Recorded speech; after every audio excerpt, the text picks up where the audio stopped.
Hi, നമ്മളെ പുതിയ വീഡിയോയിലേക്ക് എല്ലാവർക്കും സ്വാഗതം. ഇന്ന് നമ്മൾ വന്നിട്ടുള്ളത് ബേസ് മോഡൽ വരുന്ന കാറുകളുടെ സ്റ്റിയറിംഗ് വീൽ ചേഞ്ച് ചെയ്യാൻ പോകുന്നത്. ഈ ഒരു സ്റ്റിയറിംഗ് ചേഞ്ച് ചെയ്ത് നമ്മൾ ഒരു മിഡിൽ ഓപ്ഷൻ വരുന്ന സ്റ്റിയറിംഗാണ് നമുക്കിതിൽ ആഡ് ചെയ്യാൻ പോകുന്നത്. നമ്മളിത് ചേഞ്ച് ചെയ്യുന്നതിന് മെയിൻ കാരണം സ്റ്റിയറിംഗ് വീൽ കൺട്രോളും കാര്യങ്ങളൊക്കെ നമുക്ക് സ്റ്റീരിയോയിലേക്ക് കണക്ട് ചെയ്യാൻ വേണ്ടിയിട്ടാണ്. ഇതൊരു സെക്കൻഡ് ഓപ്ഷൻ്റെ സ്റ്റിയറിംഗ് ആണ്. നമുക്കിതിൽ 2-3 ടൈപ്പ് സ്റ്റിയറിംഗ് വരുന്നുണ്ട്. ഫുൾ ഓപ്ഷനിൽ വരുന്നത് നമ്മൾ ഈ ഒരു ബ്ലാക്ക് വരുന്ന ഭാഗത്ത് സിൽവർ കോട്ടിംഗ് ഒക്കെയാണ്. നമ്മൾ സ്റ്റിയറിംഗ് വീൽ ഊരാനായിട്ട് ഫസ്റ്റ് സ്റ്റെപ്പായിട്ട് നമ്മൾ ആ അടിയിൽ വരുന്ന ആ പേഡ് ഉണ്ടല്ലോ, ഒരു സ്റ്റിയറിംഗ് അഡ്ജസ്റ്റ് ചെയ്യുന്ന ഭാഗത്തിൻ്റെ പേഡ് റിമൂവ് ചെയ്തെടുത്തിട്ട് വേണം നമ്മൾ സ്റ്റിയറിംഗ് വീൽ ഊരാൻ. ഈ വരുന്ന ഒരു കീൻ്റെ ഒക്കെ ഭാഗം കണ്ടോ, ഇപ്പോൾ ഒരു ബ്ലാക്ക് പേഡ് വരും, അത് നമ്മൾ ഊരിയെടുത്തിട്ടുണ്ട്. ഇനി ഇതിൻ്റെ സൈഡിലൂടെ ഒരു 3 ഹോളിലൂടെ നമ്മളൊരു ക്ലാമ്പ് ഇട്ട് കുത്തി കഴിഞ്ഞാൽ നമ്മൾ ഈ എയർ ബാഗില്ലേ, അത് നമുക്ക് ഊരിയെടുക്കാം. എയർ ബാഗ് ഇപ്പോൾ നമ്മൾ ഊരിയെടുത്തിട്ടുണ്ട്. ഇനി ഇതിൻ്റെ കണക്ഷനും കാര്യങ്ങളൊക്കെ റിമൂവ് ചെയ്യണം. ഇത് ചെയ്യുന്നതിന് മുന്നായിട്ട് നമ്മളെ ബാറ്ററി മൈനസ് ഊരിയിടുക. എയർ ബാഗ് ഊരിക്കഴിഞ്ഞാൽ നമ്മൾ ഈ ഒരു സ്റ്റിയറിംഗ് ഊരിയിട്ട് ഇതിൻ്റെ ഉള്ളിലുണ്ട ബ്ലാക്ക് സാധനം, ആ യെല്ലോ വയർ വരുന്ന സാധനം, അതാണ് ഇതിൻ്റെ കോയിൽ. അത് ഊരിയിട്ട് നമ്മൾ ഇതിൻ്റെ ഫുൾ ഓപ്ഷൻ്റെ കോയിലാക്കണം. അത് എന്തിനാണെന്ന് വെച്ചാൽ നമ്മളിപ്പോൾ ഈ കോയിൽ കണ്ടോ 2 പിന്ന് വരുന്നുണ്ട്. ഈ 2 പിന്നിൽ കൂടി നമ്മൾ ഹോണിൻ്റെ കണക്ഷനാണ് വരുന്നത്.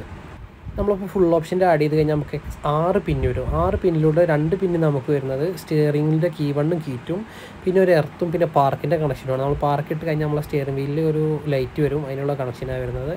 നമ്മൾ ഈ ഒരു ബോൾട്ട് ഊരി കഴിഞ്ഞാൽ നമുക്ക് സ്റ്റിയറിംഗ് കൂടെ ഊരിയെടുക്കാം. 17 ബോൾട്ടാണ് വരുന്നത്. നമുക്ക് അത്യാവശ്യം നല്ല സ്ട്രോങ് ഉണ്ടാവും. ഇത് ഊരുന്നതിന് മുന്നിട്ട് നമ്മൾ സ്റ്റിയറിംഗ് വീൽ സ്റ്റഡി ആക്കിയിട്ട് വേണം ഊരിയെടുക്കാൻ. അപ്പോൾ നമ്മൾ സ്റ്റിയറിംഗ് ഊരിയിട്ട് ബാക്കി കാണിക്കാം. അപ്പോൾ നമ്മൾ സ്റ്റിയറിംഗ് ഊരിയിട്ടുണ്ട്.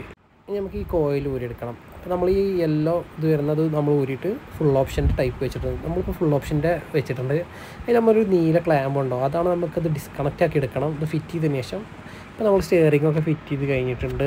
ഇനി നമ്മൾ ഇതിപ്പോൾ കണ്ടോ, പാർക്ക് ഇടുമ്പോൾ നമുക്കിതിലൊരു ലൈറ്റ് വരുന്നുണ്ടോ. ഇനി നമുക്കിത് പെയർ ചെയ്ത് നോക്കാം, നമ്മളെ സ്റ്റിയറിംഗ് വീൽ കറക്റ്റ് ആവുന്നുണ്ടോ എന്നുള്ളതിന്. അതിനായിട്ട് നമ്മൾ സെറ്റിങ്സിൽ പോയിട്ട് സ്റ്റിയറിംഗ് എടുത്തിട്ട് നമ്മൾ ആ ടച്ച് സ്ക്രീനിൽ പ്രസ് ചെയ്തിട്ട് നമ്മളെ സ്റ്റിയറിംഗിൽ വരുന്ന ബട്ടൺ ഏത് വോളിയാണെങ്കിൽ വോളിയത്തിൽ പ്രസ് ചെയ്ത് പിടിക്കുക. അതുപോലെ എല്ലാം ഇങ്ങനെ പെയർ ചെയ്ത് കഴിഞ്ഞാൽ ഓട്ടോമാറ്റിക് പെയർ ആവും. ഞാൻ അതിപ്പോൾ കാണിച്ചു തരാം എങ്ങനെ ചെയ്യേണ്ടത് എന്ന്.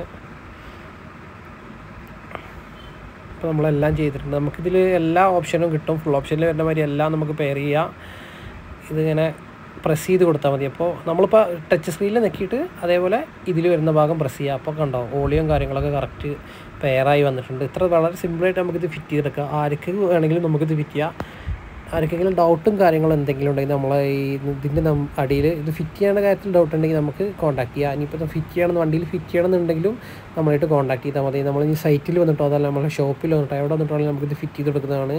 ഇതിന് ഏകദേശം റേറ്റ് വരുന്നത് 7,500 ഈ ഒരു സ്റ്റിയറിങ്ങിന്. ഇതിൻ്റെ കൂടിയ മോഡൽ നമുക്ക് 8